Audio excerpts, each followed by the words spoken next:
dito? Aksibo siya. Tadi!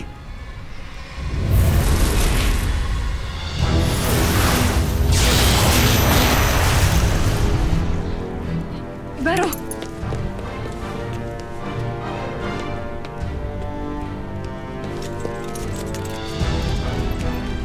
Danaya! Kailangan ni Ibaro ang tulong mo! Dalhin natin siya upang magamot.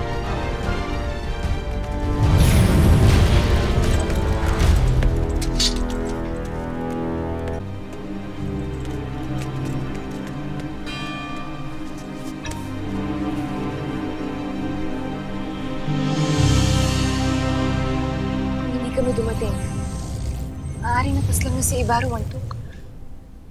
Abisala, Eshma, sa pagligtas sa aking Rama, Mana Sangre. Sa totoo lang, kung hindi napupuno ng pait at lungkot ang kanyang puso, edi sana nakikita niya pa ngayon na may ibang nagmamahal sa kanya.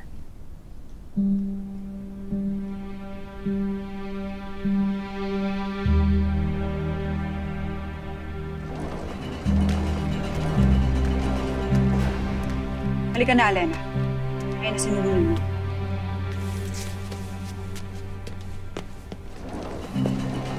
Hara Danaya, Sangre Alena, kailangan niyo raw ako. Nais namin itanong sa inyong tungkol. Kung paano nakapasok ng Lereo ang isang Eterian na halos kumitil sa buhay ni Rama Ibrahim.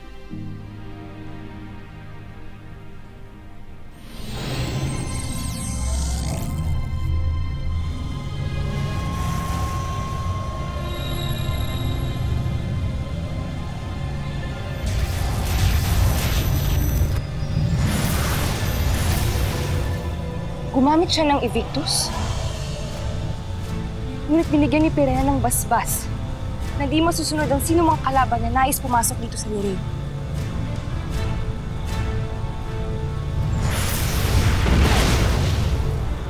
Hindi siya tinamaan ng kapangyarihan ng apoy.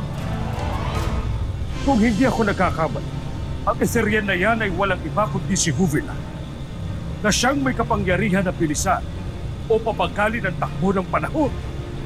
At tila nagawa niyang pahintuin ang daloy ng panahon at ang daloy ng pananggalang para makapasok ng Lereo. Kaya pala napakabilis na nung nakalaban natin siya. Ito pala ang kapangyarihan niya. Magaling ka, Huvila, sa ginawa mong pagpasok sa Lereo. Abisala Eshma Hagor. Tama ang iyong ginawa.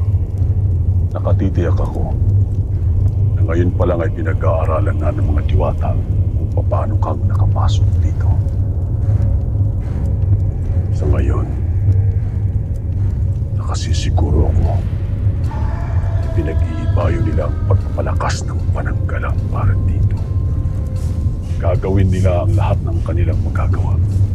Gagamitin nila ang kanilang kapangyarihan panglalong pangalagaan ng Lereo sapagkat ang iniisip nila ay ang nating pababagsakin ang tahanan ng mga diwata. Subalit nagkakamali sila.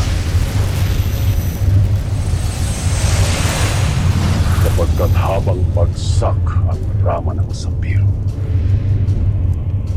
una nating kukunin ang kanyang karyan. Asbal, handa ang ating mga hanay. Aalis tayo sa lalong madaling panahon. Susunod. Mga Heran, tayo na.